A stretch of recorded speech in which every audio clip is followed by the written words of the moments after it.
Hey guys, and welcome back to another video. Today we want to take a look at the Townhall 13 Cup, which just happened yesterday, and today there's going to be the top 16 who are playing out for a prize money of $65,000, which is crazy. So I'm showing you guys all of our first rounds, obviously whether we won, how the score ended up, and I will show you guys all of my attacks because I'm pretty sure that Lexons will show the other attacks on his channel. I think he uploaded already a video about that. If you guys want, make sure to check him out as well. He's uploading crazy nice stuff, a lot of high level strategies, so that's always a nice place to be. Which means for us, we're taking a look at the attacks, which I did in the Townhall 13 Cup, and there were some nice attacks in there, there were some horrible attacks in there, just a nice mix, and I will show you guys all of them, and like I said, how all of those wars finished up, whether we actually made it to the top 16, and like I said, once again, what were our opponents, and how did it finish up. If you guys like my channel, and if you guys like what I'm doing over here, like all of the guides, all of the videos which I'm uploading, and you want to support me, make sure to do so. Go in your settings, in your in-game settings, and then at the bottom go for more settings, and then at the bottom of your screen you can find the creator boost code. Over there you have to type in just iTzu. It doesn't really matter whether it's big or small letters, just iTzu, and every 7 days this code is needs to be typed in again. Whenever you're buying some gold pass, whatever, you're supporting me with that. So let's get started with the first attack, and that was against Zombie Doom. Those guys were actually in the top 2, I think they were number 2 in the last Claymore League in-game, which is a crazy good achievement. So those guys know what they're doing. And the first attack which I'm going for is going to be a Queen Charge Minor attack, which back on Townhall 12 was one of my signature attacks, but I feel like nowadays it's pretty normal on Townhall 13, so it's nothing too crazy anymore with that. What did I want to take out with that? I wanted to take out everything which is on the left side, and then take get in with the Slammer and Wall Breakers to make sure that my queen is actually getting everything. King on the outside, and then minus in between. That was the goal of this attack, and well, a lot of damage on my queen. First off, I wasn't able to lure the enemy clan castle away earlier. That was always a small thing which could have been better. Next thing what I'm going to do is place my Coqueloon and then the Slammer in behind to make sure that it can open up all of this on the left side. What this does is, first off, obviously like tanking the X-bows, and second of all, what this does is that, well, I have a couple of tanks in front of my queen. So the next thing what I'm going to do is drop my king on the right side, which you cannot see at the moment, and then the minus into the Townhall. This is like the go-to. Whenever you can go for the Townhall, just go for it. My 3 ice golems did a really nice job on freezing everything. My queen is going for the enemy queen, and now it's all about making sure that my minus can stay alive and can get wrecked, and can get through the back end of this base. And so far it's not looking too bad, to be honest. Like, my king got roasted really early on, which isn't the best thing to happen, but either way, he was tanking pretty nicely for my minus, so that's nice. I need to use my queen ability to make sure that she is staying alive, and then the mines are going through. I still have 1 heal spell left, which I'm placing right now. I could have saved it for the bomb tower, but I was like, okay, this should be enough either way. I just want to have the heal for the Royal Champ, and I saved a couple of mines on the outside to make sure that the mines, like my main squad, is staying on the inside, because I saw that my king is walking a little bit strange over there on the right side, which means he didn't go for the funnel, which I would have liked him to get. And yeah, this means this is going to be the first triple for us in this war. And, well, Zombie Doom, like I said, this is only one triple. Like I said, I would show only my attacks. And is this enough? I mean, probably by the length of the video, you guys know that we won the first war. So no surprise over there, but let's check out how the score was. And it was actually 11-11. Crazy close. We won by percentage, and, well, without the triple, we could have lost. So without basically any of the percentage attacks of the other guys, we could have lost. So, well, first close war, and let's get into the second one. Let's hope that the second one is somehow not as close, because it's super nerve-wracking. Like, whenever you have those really close wars, I don't know, like, you're so so hyped up, it's so stressful.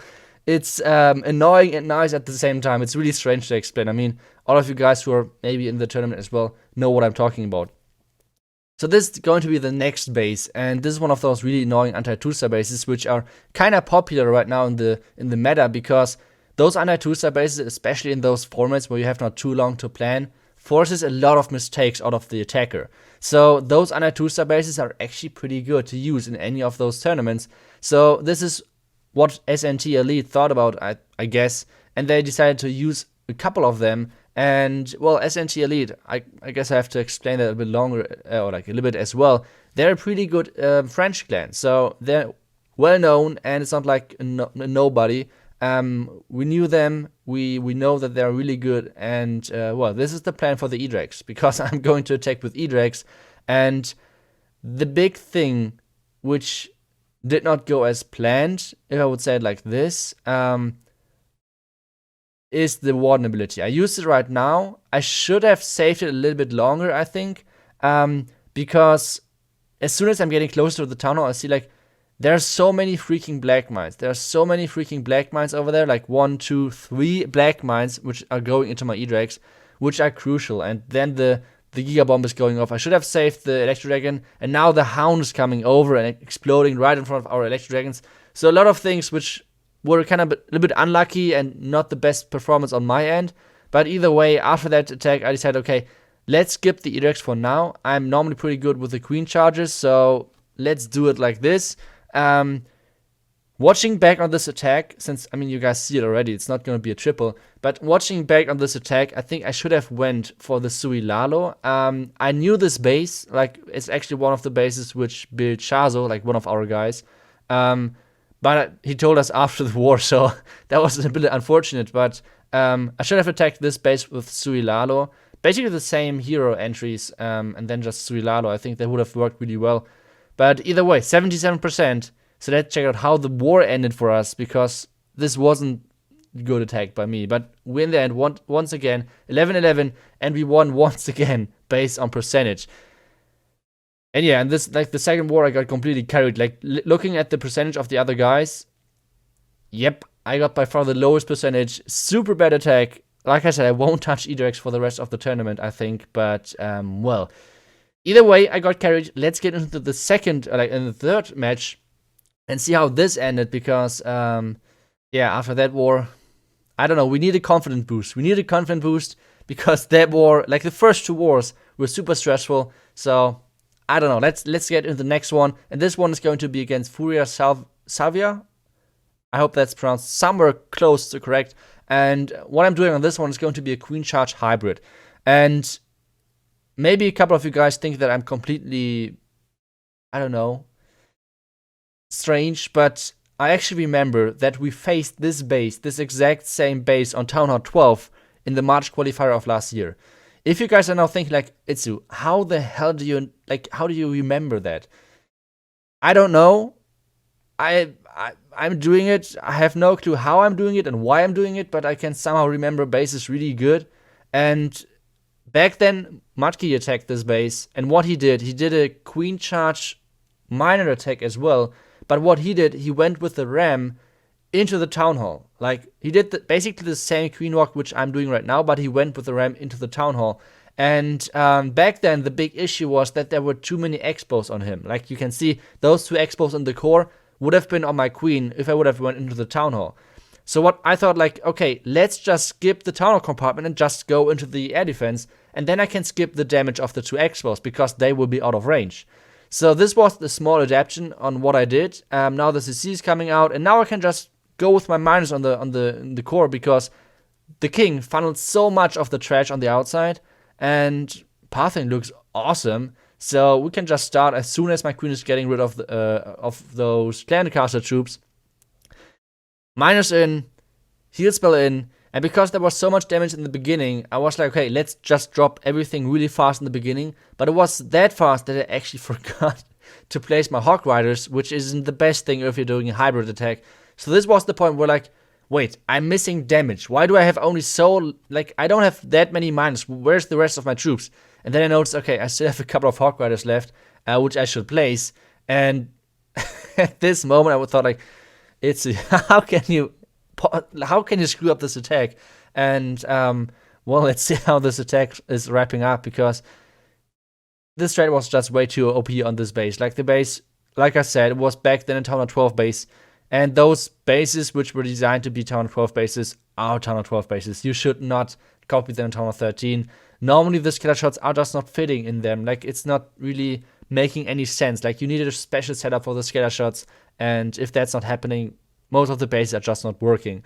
So even though we messed up completely on this one, we managed to get the triple on this. Like I said, a March qualifier base of last year. Defended back then against us. This time we got the triple, so that's a nice feeling, obviously. Let's check out the war. And you guys saw it already on the thumbnail. We got a perfect war against them. Really nice attacks by us. I guess Lex will show more of them. And I got even 1-star on the defense, so I will show probably my base really soon as well. And, well, let's get into the next war, because in the next war, we're facing once again a Zombie Doom clan. Like, you remember our first match against Zombie Doom?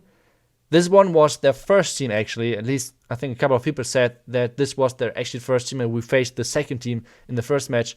So this means they should be better than the other guys, which means for us, we need more than 11 stars. Like, we should keep, we need to keep the performance which we had in the perfect war. So, to get even close to them. Otherwise, we're out. That's it. Like, out. There's no second chance in those formats. Either you win or you're out. Like, there's nothing which you could do, like, normally, or sometimes there's, like, a loser bracket or something like that. Not in those formats. Like, lose or win, or, like, lose or you're out, basically. So, what I did on this one is basically kind of like a iTzu special, I guess. Like, at least for me, I saw it the first time, this technique on tripling those bases on my channel, etc. So, what I'm doing always on this, always starting in front of the Town Hall, always charging to either the left or the right, king front on the other side, and then just straight up minus or hybrid. Why do I go for minus instead of hybrid on this one? The reason for that is that if I go for hybrid, I will need to use the warden ability for the Town Hall for sure. On Queen Charge minus, I will only need to use the warden ability if there are there's a skeleton trap next to the Town Hall. That's the only way where I have to use the warden ability for the Town Hall, which means it's either 100% use the warden ability at the Town Hall or have a chance of not using it. So what I did, I just took the chance. There are no skeletons at the Town Hall, which means I can save the warden ability and then use the siege barracks on the left. I did not use the royal champion at the beginning, because the reason for that is that she would have stepped into the giant bomb as well of the Giga Inferno, and this would have caused her first to take damage, and the second of all, slows her attack speed down by crazy amount. Like, the bomb isn't only slowing the movement speed, but it's always slowing the attack speed as well of troops. So that's super crucial. And then obviously the warden ability in the core. Like I said, this is the follow-up. Like, normally you always have heal into warden ability into a back-end heal. That's normally the way on how to use those spells and abilities on a minor or a hybrid attack. And it worked perfectly. Like, even though the queen and the healer switched a little bit random, we managed to get the back-end, and this should be a triple. Like, we damaged a lot of defenses on the back-end with our Royal Champ ability. There are tons of minors left at the bottom.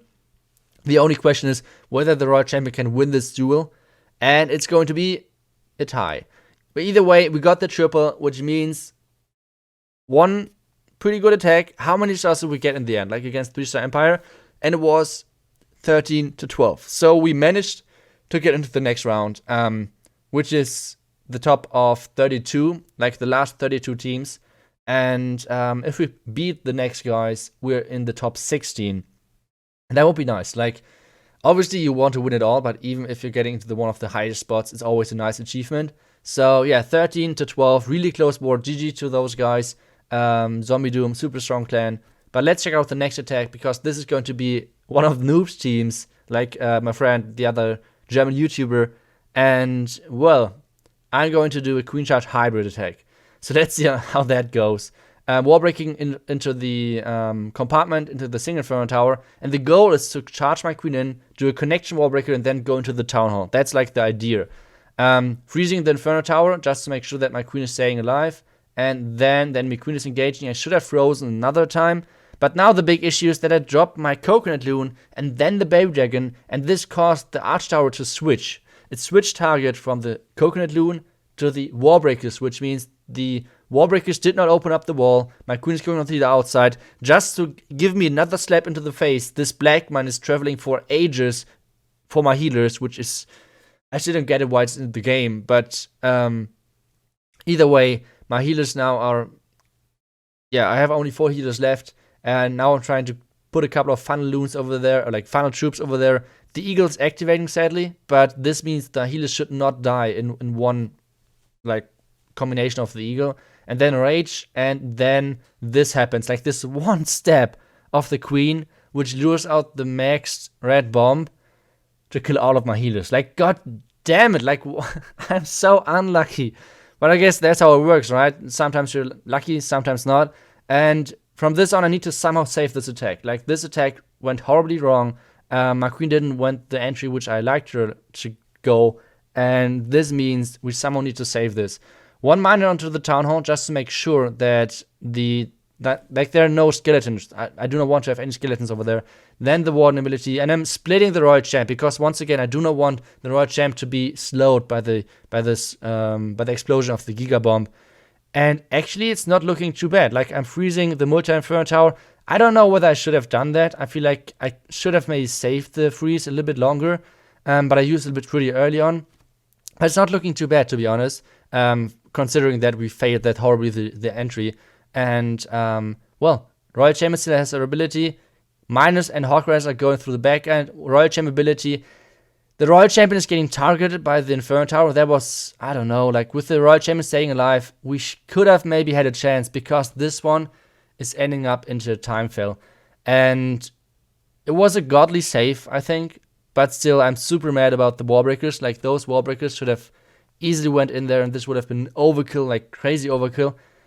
But either way, this is going to be a time fail with the last cannon staying up for now, but like then more mines are coming in and the cannon is falling with the warden support. But this means it's going to be a time fail. Not going to have enough time to triple that one, even though all of the defenses are down. Like I said, I think it was a godly save, but wasn't enough. So was it enough to get into the top 16? Let's check out the war map. Well, just just check it out. Okay, so it was once again 11-11, and as in the other wars, we should check out the result. And it's once again with a percent win. Even though I mess up the attack, I got enough percentage, and the other guys got really nice percentage as well, which made us win this war. We're now in the top 16. We're facing off against iTzu today. And it will be basically streamed everywhere. I think it's going to be streamed on Twitch. Noobs will stream that in German. I think Gallatin will stream it on Facebook as well in English. I think on Twitch, maybe either Lady B or Adam are going to stream it. So if you guys don't want to miss it, it's going to be at 4 p.m. and which means like basically whenever I upload this video. So I hope you guys are around there. Cheer for us. I will see you guys hopefully in the next video. And, well, maybe in the next stream as well. See you guys. Until then, and bye-bye.